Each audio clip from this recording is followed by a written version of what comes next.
berangkat dulu, bayar belakangan. Rasul berlindung dari hutang, awak malah berhutang. Nggak boleh berhutang Pak Ustadz. Kalau memang nggak bisa lagi kecuali dengan jalan hutang, berhutanglah. Tapi pastikan di hatimu ada niat yang kuat, semangat yang gigih untuk segera mengembalikan, segera melunasi.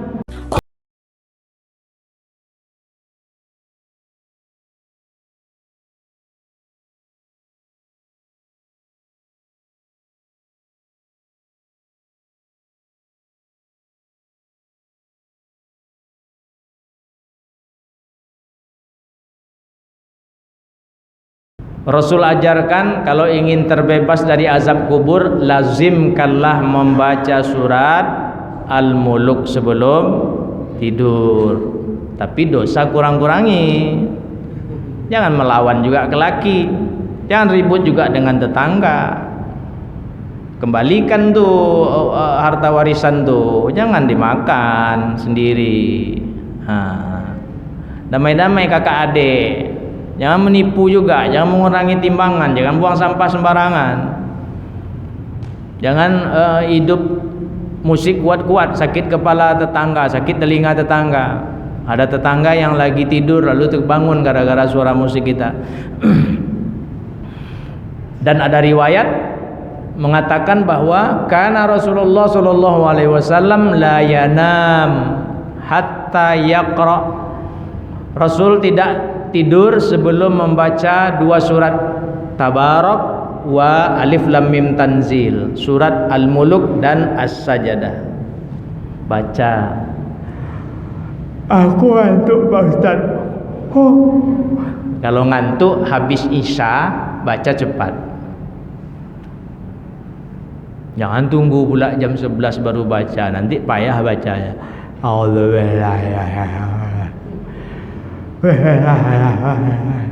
Payah jadinya.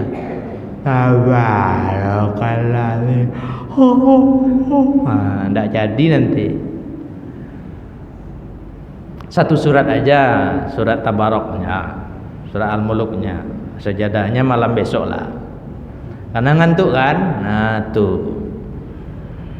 Dah. Termasuklah sholawat tadi. Banyak-banyaklah sholawat. Bapak Ibu akan rasakan manfaatnya yang banyak sholawat. Nanti matinya mudah. Tidak kayak orang-orang. Matinya mudah. Dek, ya mas. Mas pergi kerja dulu ya. Ya mas. Aku mau baring dulu lah mas. Rada pusing. Ya. Masnya pergi, salim, assalamualaikum, waalaikumsalam. Tutup pintu, kunci. Simbak, baring, mati. Nah, Pak, mudah kan? Karena sholawat. Orang sudah pada pulang, malaikat kubur datang. Malaikat kubur pun segan sama bapak tuh, sama mas tuh. Mas, tidur aja ya. Lu nggak ditanya nih, nggak segen. Mas pemain sholawat. Tidur aja nanti kiamat dibangunkan. Suwer nih, cius. Nah, itu bahasa gaulnya, tapi tidak akan pakai bahasa itu. Kalau bahasa kitanya gitulah. Tidurlah, nanti kiamat dibangunkan. Segan malaikat tuh, ini pemain sholawat nih. Masa kekasih Rasul, pencinta Rasul mau ditempeleng pula. Sholawatnya yang akan membela dia tuh. Cuma susah ngebuktiin. Mana buktinya Pak Ustadz? Lah kita sama-sama belum mati juga. Kalaupun sama mati beda kubur, susah ceritanya. Ngumpul di mana kita? Nanti rasakan sendiri. 2. Yang ketiga, ya Allah lindungi aku dari fitnah kehidupan dan kematian. Di antara fitnah kehidupan dan kematian itu adalah bagi laki-laki istri dan anaknya, bagi perempuan suami dan anaknya. Itu fitnah kehidupan dan kematian. Lagi hidup inilah fitnahnya, udah mati kita ini juga fitnahnya. Ujian terberat terbesar kita tuh, para laki-laki istri dan anak, para perempuan suami dan anak. Makanya kepada ibu-ibu dulu udah pernah juga saya sampaikan, Ibu pergi keluar nih, jalan keluar, tak kemana, tak ke mall, entah ke Kulim sana, nyate kambing apa? Mas Sugeng, Kulim kan? Di ujung sana tuh. Balik-balik, orang azan, kita belum sampai kemari lagi. Nah, mampir di masjid terdekat dengan suara azan itu, numpang sholat di sana. Ibu-ibu jangan langsung pulang habis sholat, kenalan kiri kanan, kenalan. Kalau nampak tua dari kita yang manggil mbak, manggil kakak. Kalau muda manggil adik. Kalau rasanya sebaya panggil nama aja. Kenalan.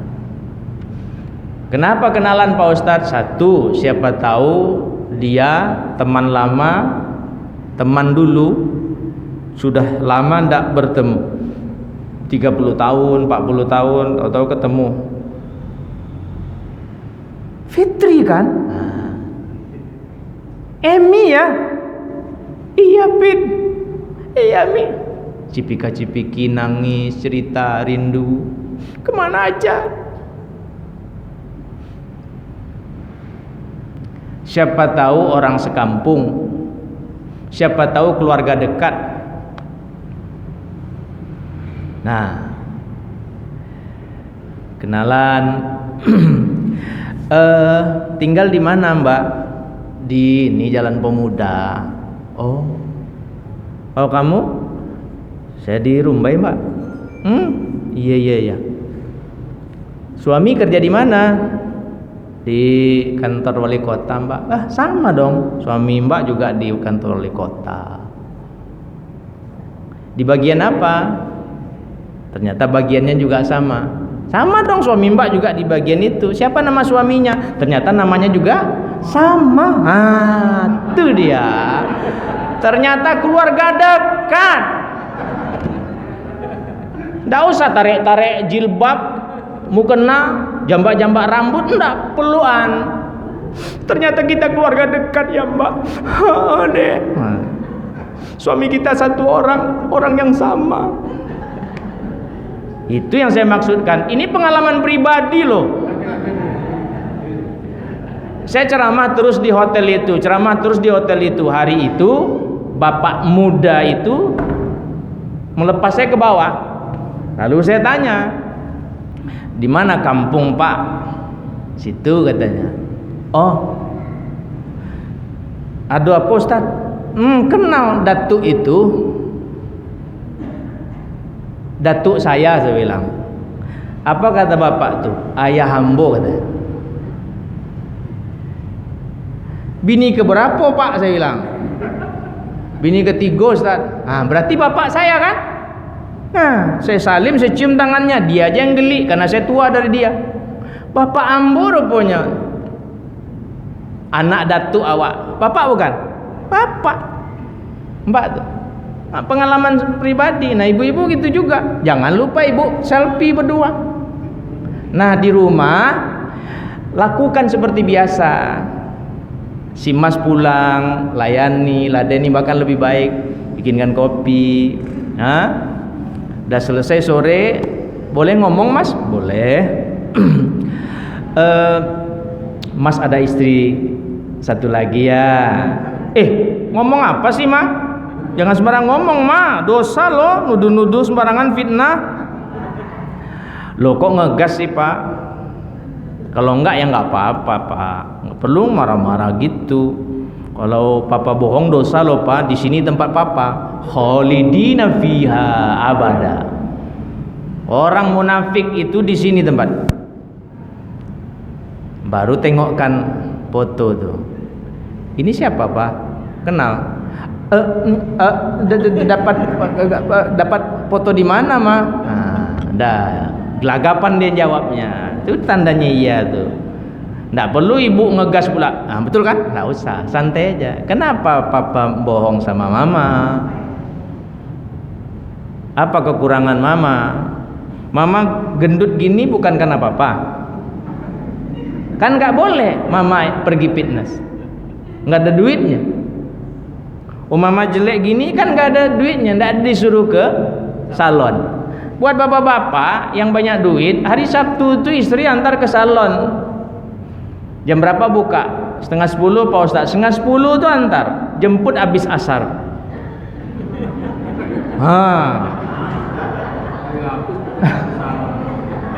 Terserah tukang salon tuh mau digerindanya, pedicure, manicure, mau dipahatnya. Yang penting pulang glowing, bening. Ini ndak. Peyot bini itu mau berbini lagi. Ini fitnah. Laki-laki kalau banyak duitnya, pada umumnya isi kepalanya perempuan. Itu ujian laki-laki. Nggak usah nengok buruk ke saya, sama laki-laki. Untung saya nggak banyak duit. Kalau saya banyak duit, nah bahaya ibu-ibu. Pengajian ibu-ibu di situ, panggil ibu ketuanya. Bu ketua, apa? Ada janda baru nggak sini? Tuh siapa Ustaz? Tuh Ustaz lah. Ibu itu pun senyum-senyum. Saya Pak Ustaz. Nah, terbawa pulang tuh. Untung nggak berduit. Ujian perempuan ketika suami nggak berduit. Tuh diuji cintanya. Makanya di surga nanti nikmat bagi laki-laki apa? Kan bidadari dikasih. Ibu masuk surga, ibu jadi ketua bidadari, tapi suami ibu sama bidadari. Ibu, para perempuan dikasih apa di surga? Perhiasan. Karena memang perhiasan itu yang disenangi perempuan. Jadi begitu masuk surga dia sibuk. Nah lakinya sibuk pula sama bidadari. Karena bidadari itu dicipta memang untuk lakinya. Kau ke sono, aku di sini. Senang-senang hati nengok perhiasan. Nah, itu ditengokkannya ke si Emi tadi. Mi, ada kau kondak? Emi tetangganya sama-sama masuk surga, rupanya Fitri sama Emi ini. Kau punya ini ndak?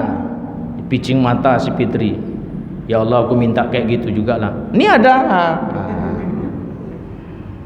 Tuh besok. Nah, inilah fitnah.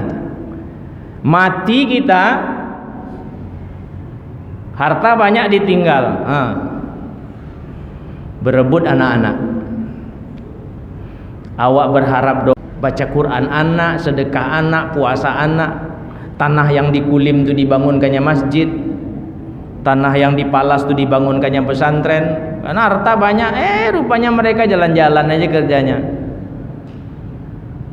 Untunglah kita pemain sholawat. Nah itu dia. Bapak Ibu yang saya cintai karena Allah, 3, kita persingkat saja. Yang keempat, lindungi aku dari buruknya, jahatnya, dahsyatnya fitnah Dajjal.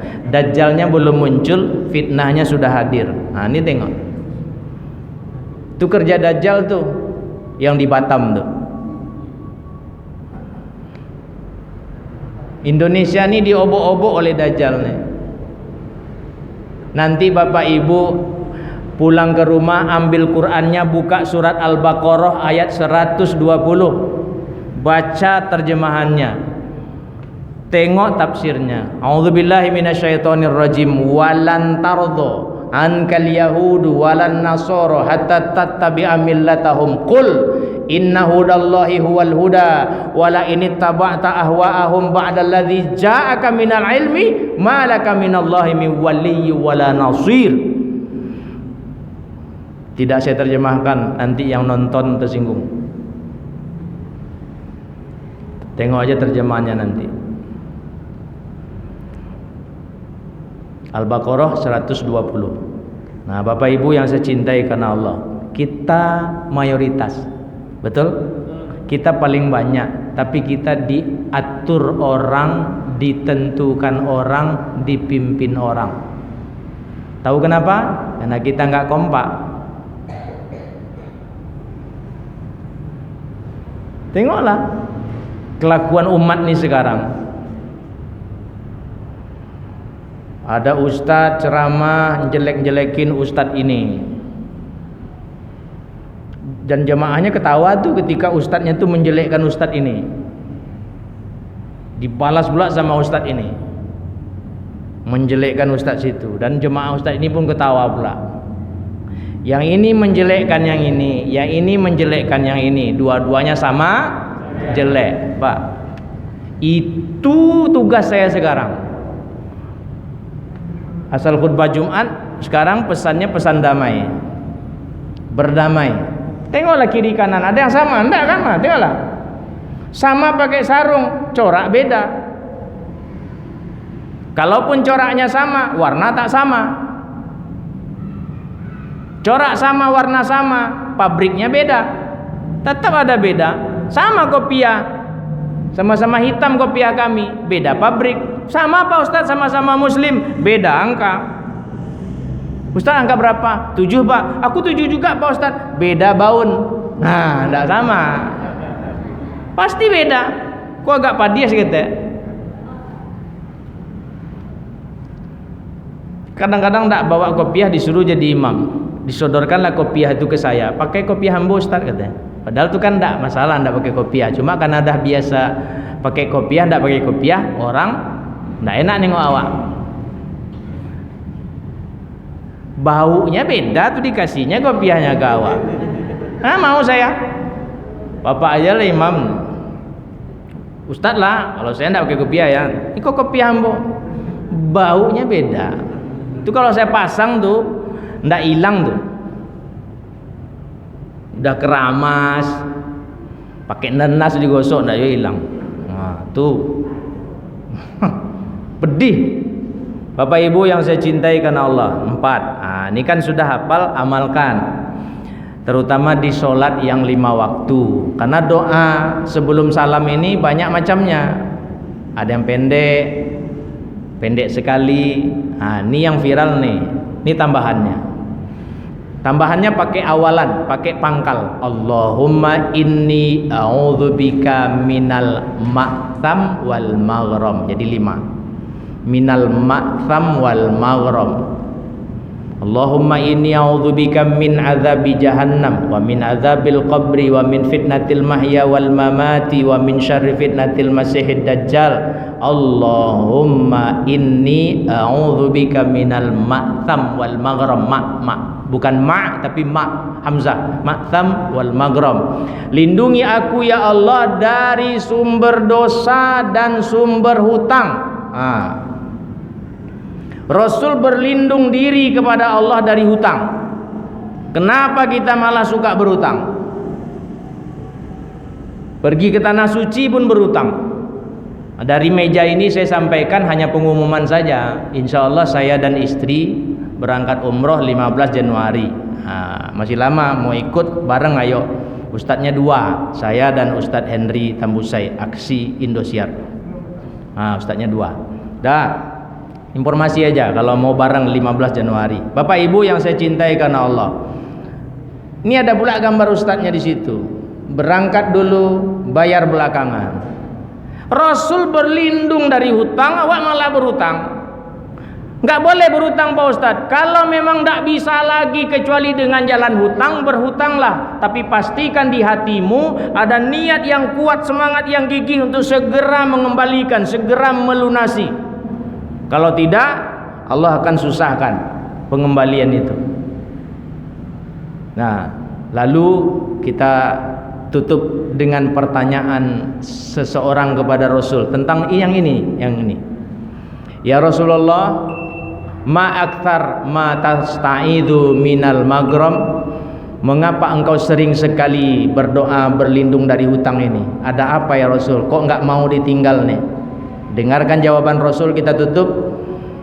Innar rajula idza gharima haddatsa fakadzaba wa wa'ada fa akhlafa. Sungguh kata Rasul, seseorang itu kalau punya kebiasaan berhutang, hobi berhutang, dan enggak ada niat untuk mengembalikan, maka orang ini asal ngomong pasti bohong. Jadi hutangnya itu menjadikan ia seorang panduto, pembohong. Dan kalau dia berjanji pasti ingkar. Betul kan? Nah, itu semua korban yang bilang betul tuh. Korban tuh. Nah, pernah dipinjam dan tidak kembali. Nah, Yang diam Pak Ustadz, yang diam bisa jadi korban, bisa jadi pelaku. Nah, tuh kembalikan cepat. Nah, jadi gara-gara suka berutang kita akan jadi pembohong. Makanya Rasul melarang berutang. Ndak di bapak, ndak di ibu, di saya sendiri pun ada. Minjam ke saya. Pasti bapak ibu bilang, ah sedikit cuma Pak Ustadz, 120 juta. Tak kembali. Yang satu lagi 75 juta belum kembali. Kalau yang ini tidak kembali, kalau ini belum kembali, baru sekali kembali dan belum kembali. Udah mati pula orangnya. Nah, ayo. Yang ketiga, itu udah 3 tahun, 4 tahun malah nggak balik-balik. Ketika kita nggak punya duit, terbayang wajah mereka semua.